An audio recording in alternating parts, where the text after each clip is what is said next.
Assalamualaikum warahmatullahi wabarakatuh. Kami dari kelompok 8 yang terdiri dari Umi Nurjanah, Aura Ayunan Intani, dan Alan Nur Islami.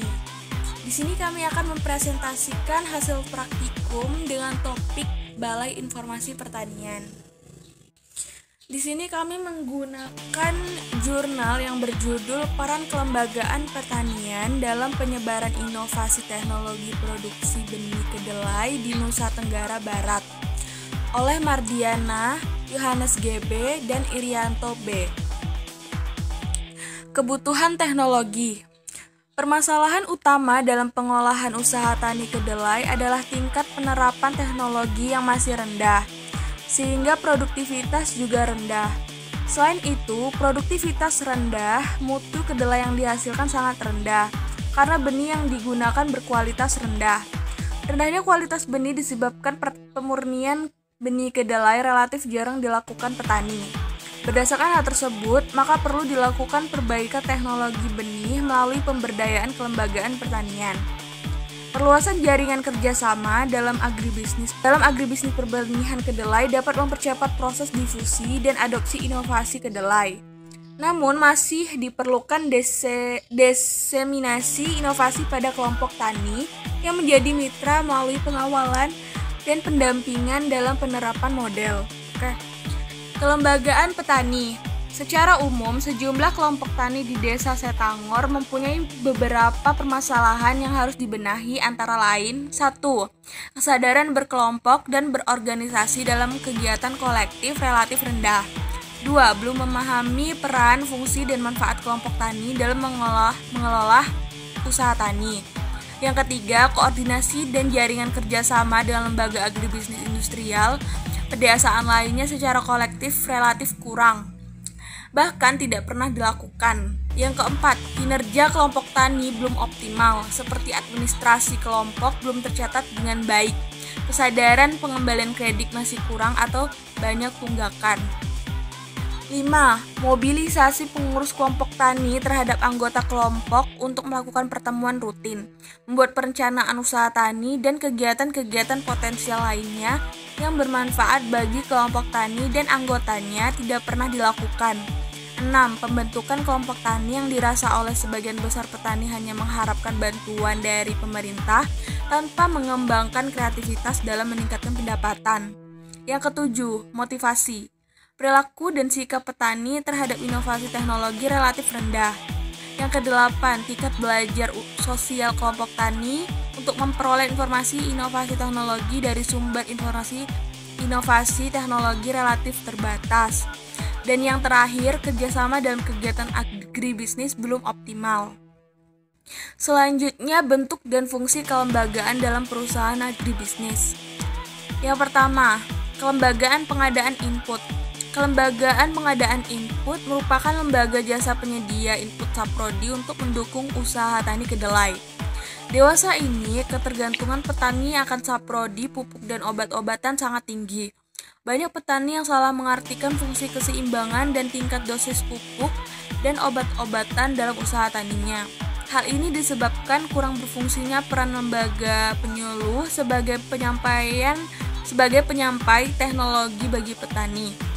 Kelembagaan input umumnya juga berperan ganda atau multifungsi bagi petani.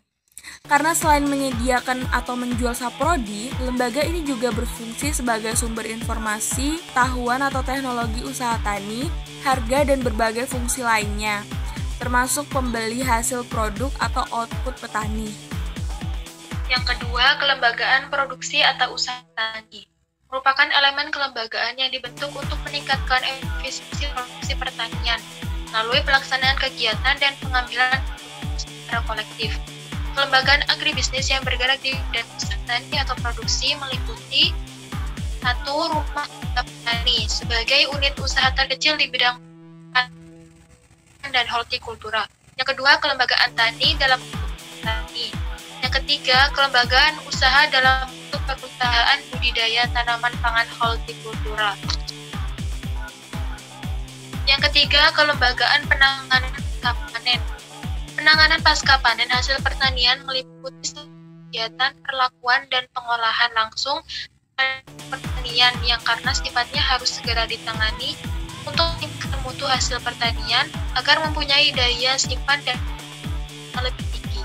Sesuai dengan pengertian tersebut, kegiatan pasca panen meliputi kegiatan pemungutan hasil atau panenan, perawatan, pengawetan, pengangkutan, penyimpanan, pengolahan, penggundangan, dan standarisasi mutu tingkat produsen, khususnya terhadap komoditas padi. Terhadap pasca panen padi meliputi pemanenan, perawatan, pengeringan, penggilingan, pengolahan, transportasi, penyimpanan, standarisasi mutu, dan penanganan limbah. Penanganan pasca panen hasil pertanian bertujuan untuk menekan tingkat kerusakan hasil panen komoditi pertanian dengan meningkatkan daya simpan dan guna komoditas pertanian agar dapat menunjang penyediaan bahan baku industri dalam negeri. Meningkatkan nilai tambah dan pendapatan, meningkatkan devisa negara dan memperluas kesempatan kerja, serta melestarikan sumber daya alam dan lingkungan hidup. Yang kelembagaan pemasaran. Kelembagaan pemasaran meliputi kelembagaan yang terkait dalam sistem tata niaga hasil pertanian, lepas dari produsen sampai ke konsumen. Selain dari kelembagaan pemasaran tersebut, terdapat pula asosiasi pemasaran hasil tanaman pangan, hortikultura yang terdiri dari Asosiasi Bunga Indonesia, Asosiasi Pemasaran Hortikultura, Asosiasi Eksportir Hortikultura, Gabungan Perusahaan Makanan Ternak atau GPMT, Asosiasi Tepung Tapioka Indonesia atau ATI. Peranan yang mendukung percepatan diseminasi inovasi. BPTP NTB telah melakukan koordinasi antara berbagai pihak terkait seperti Dinas Pertanian, Badan Ketahanan Pangan, dan BP4K Lombok Tengah melakukan pemberdayaan kelembagaan tani melalui kegiatan atau program. Sejauh ini, Dinas Pertanian telah memberikan kontribusi dalam memfasilitasi SLPTT kedelai dan program yang terintegrasi dengan kegiatan MP3MI melalui bimbingan dan pendampingan teknologi upaya pencapaian target produksi. Kesimpulan, difusi dan teknologi produksi kedelai di Nusa Tenggara Barat belum optimal sehingga produktivitas relatif rendah, yaitu sekitar 1,0 sampai 1,2 T per hektar. Peran kelembagaan tani dan penyuluh pertanian dalam pemberdayaan tani dan pendampingan penerapan teknologi oleh petani sebagai upaya untuk meningkatkan adopsi teknologi kedelai belum berjalan optimal. Kapasitas tersebut masih harus ditingkatkan agar difusi inovasi teknologi produksi kedelai dapat berjalan dengan baik. Kecepatan dan difusi inovasi produksi kedelai adalah melalui adopsi teknologi seperti field day, dan membangun komunikasi dan kerjasama antar gapoktan dengan lembaga pemasaran, yaitu badan usaha, koperasi, ataupun swasta. Sekian presentasi hasil laporan praktikum dari kami. Semoga bermanfaat dan kurang lebihnya mohon maaf. Wassalamualaikum warahmatullahi wabarakatuh.